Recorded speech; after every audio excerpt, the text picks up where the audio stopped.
Bonjour à toutes et bienvenue dans cet atelier Comment créer un marketing authentique. C'est ce dont on va parler aujourd'hui.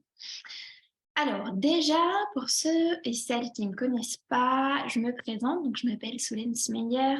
Je suis coach ici. Je suis aussi maître praticien en PNL et puis aussi tout ce qui est gestion de l'intelligence émotionnelle, etc. J'ai une activité qui est d'accompagner les entrepreneuses hypersensibles à faire décoller leur activité sans compromettre leur santé mentale parce que être entrepreneuse, ça comporte tout un tas de pièges et de challenges qui font que on peut être facilement déséquilibré et ne se sentir pas très bien dans son quotidien. Donc moi, l'objectif vraiment, c'est d'accompagner les entrepreneuses pour qu'elles puissent trouver leur équilibre, pour qu'elles puissent se sentir bien, ressentir plutôt du calme et de la sérénité que plutôt de l'angoisse et de l'anxiété tout le temps. Pourquoi le marketing authentique? Parce que pour moi, justement, avoir un marketing authentique, ça permet de pouvoir se sentir bien mieux dans son activité. Euh, alors moi, je ne suis pas spécialisée en marketing. Par contre, j'ai dû effectivement, lors de la création de mon activité, m'intéresser à ce qui était lié au marketing. Et j'ai eu vraiment pas mal de difficultés en fait. J'ai payé une formation marketing et en fait, j'avais énormément de mal à la suivre, tout simplement parce que en fait, ça correspondait pas du tout à mon énergie. Ça correspondait pas du tout en fait à qui j'étais. Et donc, j'essayais d'appliquer quelque chose qui ne me convenait pas. Et en plus de ça, par-dessus tout, je me flagellais, je culpabilisais un peu de ne pas appliquer la stratégie qui était dite dans la formation que j'ai payée. Et donc, ça m'a provoqué pas mal de mal-être, en fait, pendant un moment. Jusqu'au moment où je me suis dit, mais attends, Solène, tu crées ton activité pour faire aussi des choses qui te correspondent. Et donc, j'ai vu les choses différemment. Et je me suis vraiment posé des questions sur qu'est-ce qui me correspond, quelles sont mes valeurs. Et en fait, le marketing, c'est devenu tout simplement ce que je suis et ce que je veux pour mon entreprise, plus en fait des outils qui m'aident concrètement à réaliser mes valeurs. Mais ce ne sont que des outils au service de ma vision, de ma mission. Et non, si vous voulez, vraiment la stratégie que je dois suivre petit A, petit B, petit C, sinon je ne vais pas réussir mon business. Et donc aujourd'hui, mon objectif, c'est de vous apprendre et de vous aider à mieux comprendre qu'est-ce que c'est le marketing authentique, mais surtout, qu'est-ce que ça voudrait dire pour vous d'avoir un marketing qui est plus authentique, qui est donc plus aligné à vos valeurs, mais aussi qui est plus aligné à ce que vous êtes profondément. Alors, déjà, qu'est-ce qui entrave un peu ce marketing authentique?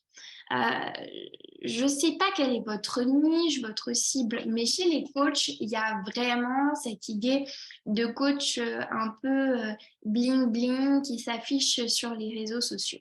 Et on a eu là-dessus un peu deux phases, c'est-à-dire qu'on a eu une phase avec très une énergie masculine, alors je me montre avec ma Lamborghini, etc. Et puis le côté au contraire très féminin, et énergie féminine où je ne fais que des visualisations, que des choses qui sont assez perchées pour développer son business, alors que moi je pense vraiment que c'est un équilibre des deux qui permet de développer son business. Et donc c'est super dur parce que quand on a cette image un peu du marketing, parfois et des réseaux sociaux, on a l'impression qu'il faudrait ressembler à l'image que je vous ai mis à l'écran pour pouvoir réussir son activité de coach. Or, pas du tout. Absolument pas. Enfin, peut-être si c'est ce que vous êtes, mais si c'est pas ce que vous êtes et c'est pas votre valeur et c'est pas ce que vous avez apporté, vous n'avez absolument pas à ressembler à cette image-là. Vous n'avez absolument pas non plus à ressembler à monsieur et madame parfaite pour faire un marketing qui est authentique, d'accord? Et aujourd'hui, on a vraiment eu ce truc, ouais, je vends ma réussite, je vends du rêve. Et puis, deuxièmement, il y a ces programmes marketing, et qui prennent vraiment pas en compte du tout la personnalité des gens et qui vous disent petit A, faites ça, petit B, faites ça, petit C, faites ça. Et ça, forcément, ça tue votre authenticité, ça tue votre unicité, etc.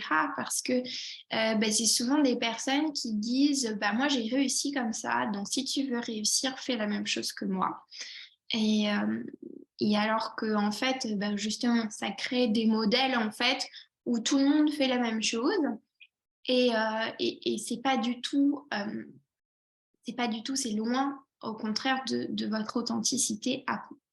Donc, je vous conseille pas de faire des copier-coller de stratégies, même si bien sûr on peut être influencé par des choses, même si bien sûr on peut reproduire certaines choses qui fonctionnent. Mais si c'est le cas, déjà, on doit absolument se l'approprier. Et de deux, vraiment, c'est de trouver, nous, ce qui est différent pour nous et ce qui correspond à notre mode de fonctionnement.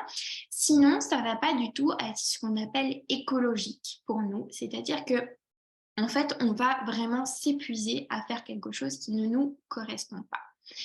Et puis, souvent dans le marketing, on peut nous enseigner parfois des techniques un peu de persuasion douteuses ou alors nous dire mais si, mais ayez absolument confiance en tout ce que vous faites, même si en fait ce que vous faites, vous n'avez pas pris le temps de mettre énormément de valeur dessus. Vous n'avez pas pris le temps de vraiment regarder ce qui va vraiment être utile à vos clients.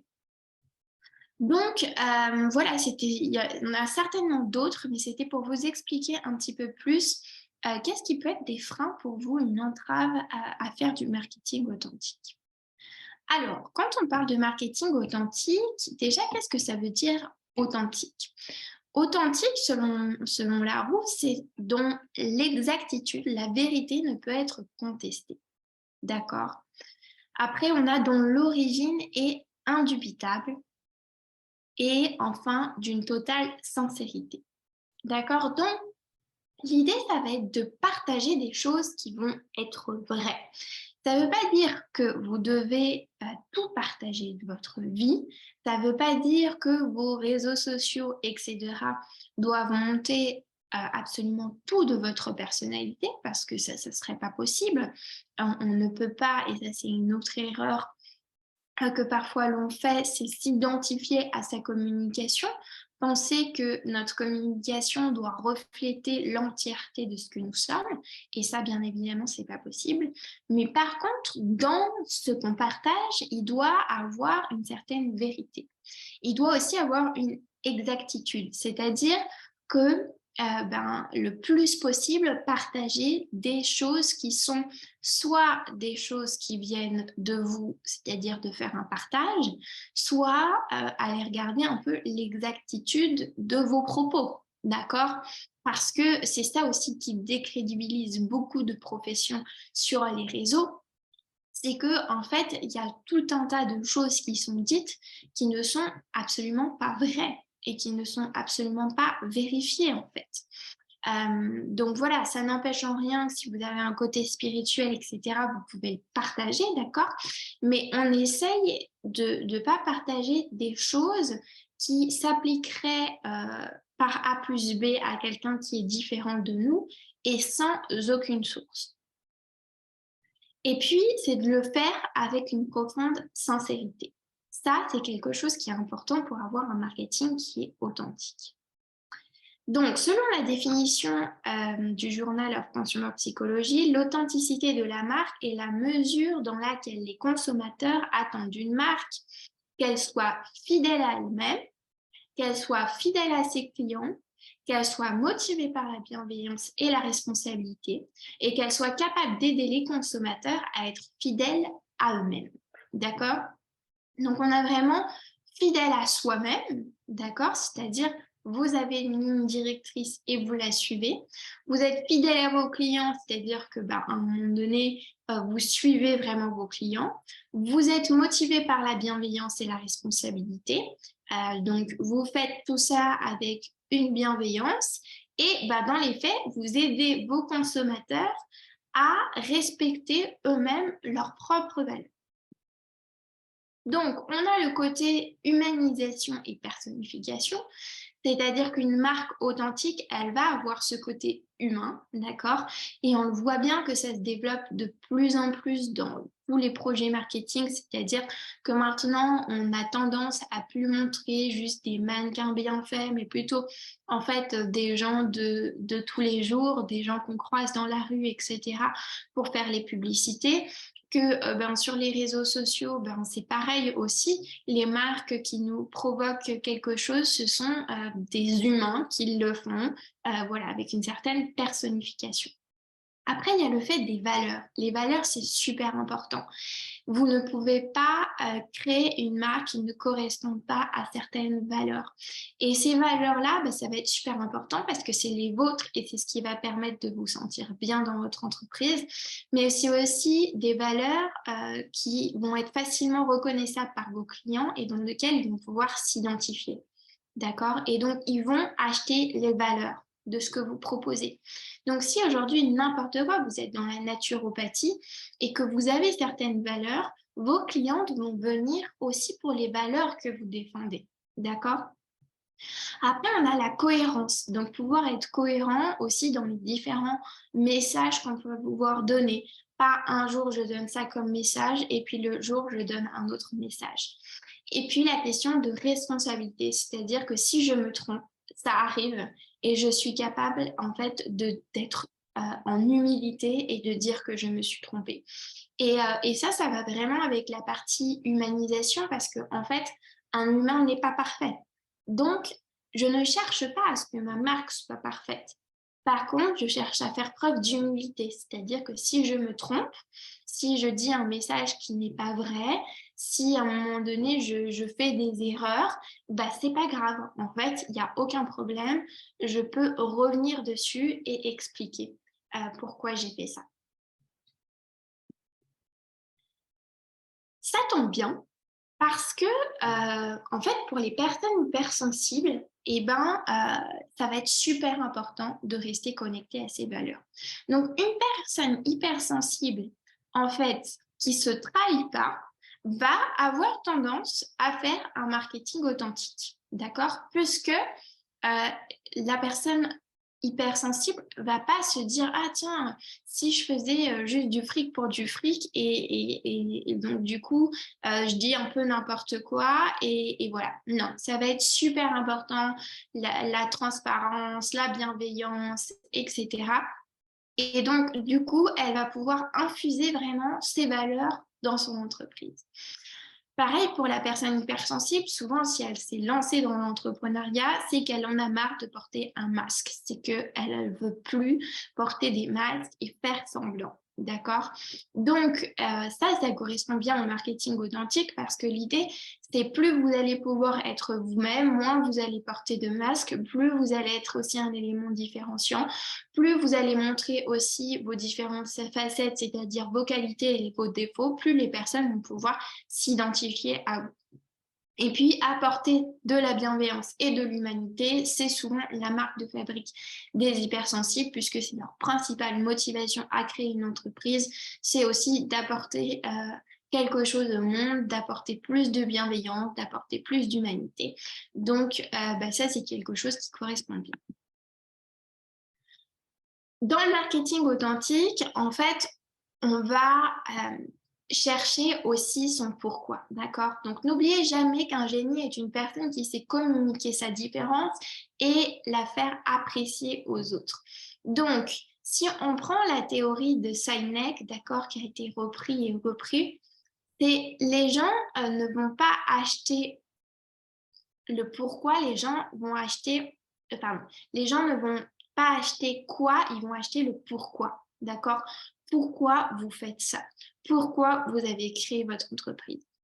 Donc, par exemple, si vous êtes une coach, et ben, je sais pas, une coach, une love coach qui aide les personnes à se sentir mieux dans leur relation de couple ou alors à trouver un partenaire qui convient. Les personnes, elles s'en fichent un petit peu de juste le produit. Ce qu'elles veulent savoir, c'est aussi pourquoi vous avez créé ce produit, d'accord? Et votre pourquoi, ça va vraiment être ce qui va créer un marketing authentique, c'est-à-dire que les gens vont pouvoir se rattacher à une histoire, vont pouvoir se raccrocher à quelque chose et vont se raccrocher aussi à vos valeurs, à votre histoire de vie, etc. Et ils vont pouvoir davantage s'identifier. Et donc, c'est tout un mouvement, en fait, qu'on crée. Et après vient le how et le what. Par contre, pour l'hypersensible, il y a des freins. C'est-à-dire que, OK, il y a quelques qualités que j'ai effectivement parce que, ben, pour moi, c'est difficile de ne pas faire quelque chose d'authentique. Donc, autant que j'aille vers quelque chose d'authentique. Mais montrer mon authenticité au monde, ça, c'est pas facile.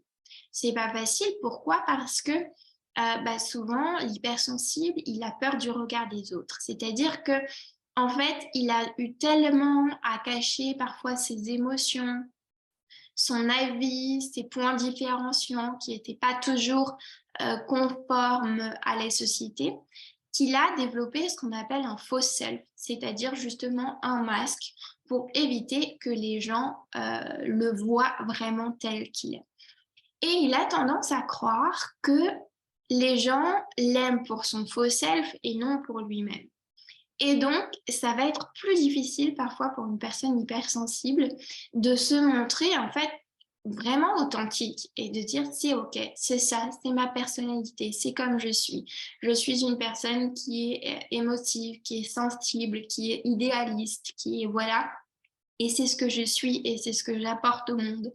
Et les gens vont m'aimer pour ça. Donc ça, en fait, dans Exasua Identity, le programme que je fais pour les entrepreneuses hypersensibles, on passe pas mal de temps en fait à travailler sur ces freins-là qui vont vraiment permettre à la personne hypersensible de pouvoir vraiment se montrer davantage et se rendre visible telle qu'elle est. Il y a aussi pour la personne hypersensible vraiment beaucoup de perfectionnisme, d'accord? C'est-à-dire que je suis obligée de faire parfaitement les choses pour que c'est de la valeur. Et pareil pour que les gens apprécient. Donc ça, c'est pareil, hein, c'est un mécanisme un peu archaïque.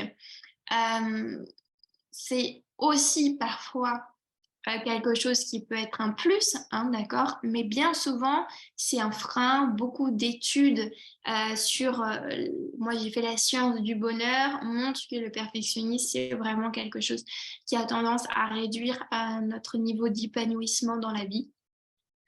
Donc, c'est vraiment pareil, un frein qu'il va falloir dépasser pour vraiment pouvoir se sentir mieux. Et puis, il y a la comparaison, c'est-à-dire, en fait, c'est un petit peu ne pas assumer, encore une fois, son hypersensibilité. C'est vouloir faire comme des personnes, en fait, qui sont différentes de nous et penser qu'on va pouvoir faire la même chose et culpabiliser quand on n'est pas capable de faire la même chose. Et ou se dire, regarde, elle y arrive comme ça, moi, je devrais y arriver comme ça, etc. Au lieu de passer du temps et de l'énergie à trouver ce qui correspond, ce qui est bien pour soi et quelle est sa stratégie, on passe du temps à se comparer aux autres et en faire perdre beaucoup de temps pour essayer de faire des choses qui ne sont pas ce que nous sommes. Donc ça va être des freins. Je ne sais pas si c'est quelque chose qui vous parle. Et puis du coup, les erreurs qui sont pas mal liées à ces freins, c'est donc ne pas assumer qui l'on est. Et donc là, ça manque d'authenticité. C'est procrastiner sur les détails, donc perdre beaucoup de temps dans sa communication et juste se focaliser sur des détails qui ne sont pas vraiment importants. Vouloir ressembler aux autres, copier-coller la stratégie de quelqu'un d'autre et s'identifier à sa marque et son projet c'est-à-dire un peu ce que je disais au début, c'est-à-dire que en fait, les hypersensibles peuvent être aussi, mais comme tout le monde, c'est-à-dire que on est multifacette, on n'est pas juste une facette, on est multipotentiel. Il y a plein de choses qui nous définissent et nous déterminent. Donc, l'idée, c'est pas de faire une communication euh, qui devrait absolument montrer toutes les facettes de qui l'on est. D'accord? Parce que c'est compliqué de montrer toutes les facettes de qui l'on est et parce que on peut le faire, mais on n'est pas non plus obligé de le faire. Et donc, si ma marque ne représente pas à 100% qui je suis, c'est pas grave en fait. Il n'y a pas de problématique par rapport à ça. Elle peut correspondre à un pan de ma personnalité que j'exprime à travers mon business. Elle peut correspondre à plusieurs pans et c'est OK. Alors, la chose aussi dont je voulais vous parler, c'est l'importance de ne pas cacher ses émotions dans sa communication. D'accord? Pour les personnes hypersensibles, elles vont être amenées à avoir des émotions qui sont plus fortes qu'une personne lambda. Donc, si à chaque fois qu'elles ont une émotion, elles se disent bah non, bah, je ne peux pas communiquer parce que là aujourd'hui je suis triste, parce que là aujourd'hui je suis en colère, parce qu'aujourd'hui j'ai une problématique et qu'elles sont dans le mythe de je devrais toujours être heureuse, épanouie, etc. pour communiquer, là souvent c'est un gros frein à faire une communication authentique.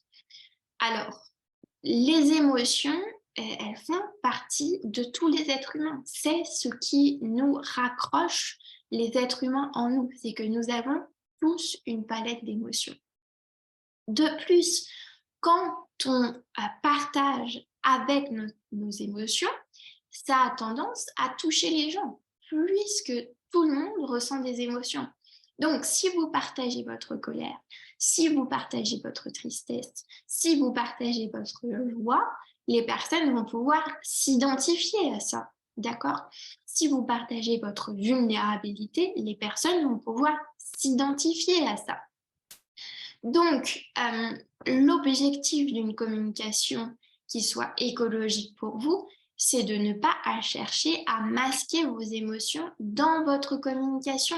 Parce que ça va avoir tendance à faire que vous ne vous sentez pas bien. D'accord? Parce que c'est très compliqué pour un hypersensible de cacher ses émotions. Donc, mon conseil par rapport à ça, c'est ne les cachez pas. Ne cachez pas vos émotions. Par ailleurs, les émotions sont une super source d'inspiration, d'accord? Donc, quand je suis en colère, ça va m'inspirer un post. Quand je suis triste, ça va m'inspirer un autre post. Ou je ne sais pas comment fonctionne votre communication, mais voilà, les émotions peuvent être des vecteurs forts de communication. Ne pas avoir honte de parler de vos difficultés. D'accord, c'est pareil. Dans un marketing authentique, on va chercher les humains. Les humains ont des difficultés. On a tous des difficultés. D'accord?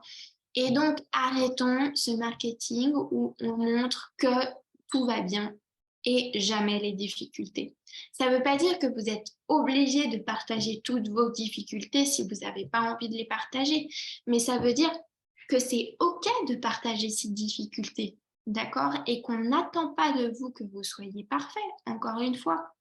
Au contraire, ça peut vous rapprocher des personnes de montrer vos difficultés, d'accord?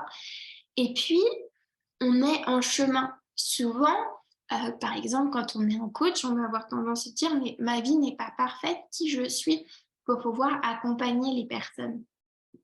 Mais en fait, s'il y a des personnes qui ont une communication en vous disant « je suis parfait, bien fait comme moi », fuyez-les, fuyez ces personnes-là. D'accord? Fuyez, je ne sais pas si vous vous mettiez en couple, d'accord, avec quelqu'un et que la personne vous dit bah, « écoute, moi je suis parfait. Moi je suis parfait », vous montre que les photos des endroits de son corps qui sont beaux, pas ceux qui sont pas beaux, vous parle que de ses qualités et jamais de ses défauts, etc. et que vous avez un rencard avec cette personne. Est-ce que vous y allez? Ah non, c'est pas très sain, d'accord? Mais c'est pareil en fait pour les personnes qui vont vous accompagner et ces personnes, pareil pour les personnes que vous allez accompagner. L'objectif, c'est pas des personnes qui vont vous promettre monts et merveilles et puis qui vont dire regarde, moi tout est parfait. En fait, parce que ça, on est sûr que c'est pas des personnes qui sont vraies en fait. On est sûr que c'est du fake. Donc, en fait, ça permet aussi de créer quelque chose de plus vrai, de pouvoir montrer ses difficultés. Alors, j'avais envie de vous montrer qu'est-ce qu'un bon entrepreneur, un entrepreneur authentique selon Robert Ditt. Donc, en fait, c'est la conjoncture de plusieurs choses. Quelle est sa passion, d'accord? Donc, trouvez votre passion. Quelle est sa vision? Quelle est sa mission? Quelle est son ambition et quel est son rôle, d'accord? Et quand on arrive à trouver ça et à communiquer par rapport à ces points-là, on a une cohérence, d'accord, dans ce qu'on fait. Et du coup, il y a une certaine véracité dans ce qu'on va dire. Donc, je vous invite à répondre à ces questions, d'accord? Je vous ai mis plusieurs questions donc, dans le document également que vous allez pouvoir retrouver au-dessous de la vidéo qui reprend les éléments que je viens de vous présenter, plus qui vous amène à vous poser des questions pour vraiment trouver votre différenciation, pour trouver comment vous allez pouvoir vraiment créer un marketing authentique. Donc ça, c'est quand il y a des petits groupes.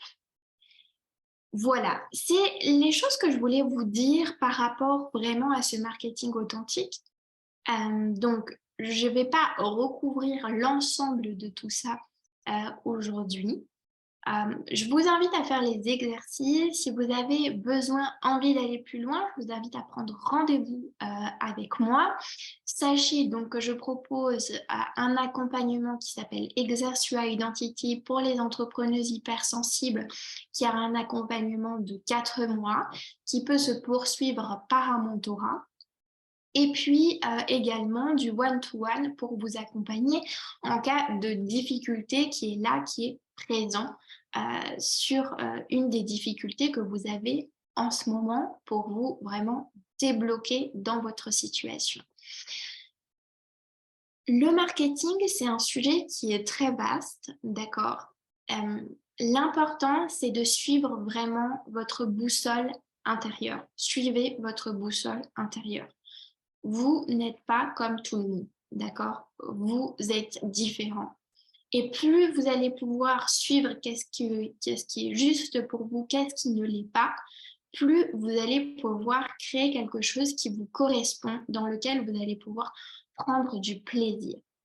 Et bien souvent, je constate et je récupère des entrepreneuses qui sont complètement épuisées parce que la plupart du temps, déjà, le marketing n'est pas leur métier. Comme moi, ça n'est pas mon métier de base, d'accord? Et en fait, ils se forcent tellement à faire des choses qui ne leur correspondent pas, qui ne correspondent pas à leurs valeurs. Mais du coup, en plus de ça, où leur cliente idéale, c'est-à-dire leur cliente qui aurait envie d'acheter, eh ben, vont pas forcément aller vers elles parce qu'en fait, elles vont faire quelque chose qui n'est pas cohérent avec ce qu'elles sont. Ça, en fait, ça met dans beaucoup de mal-être intérieur. Donc, posez-vous les bonnes questions. Posez-vous des questions qui vont vous permettre de déterminer plutôt qu'est-ce qui est important pour vous, qu'est-ce que vous avez envie, et déclinez votre stratégie à partir de là. Je reste à votre disposition aussi en message privé si vous avez des questions. N'hésitez pas à poster aussi des commentaires, j'y répondrai et on se dit à bientôt pour un nouvel événement.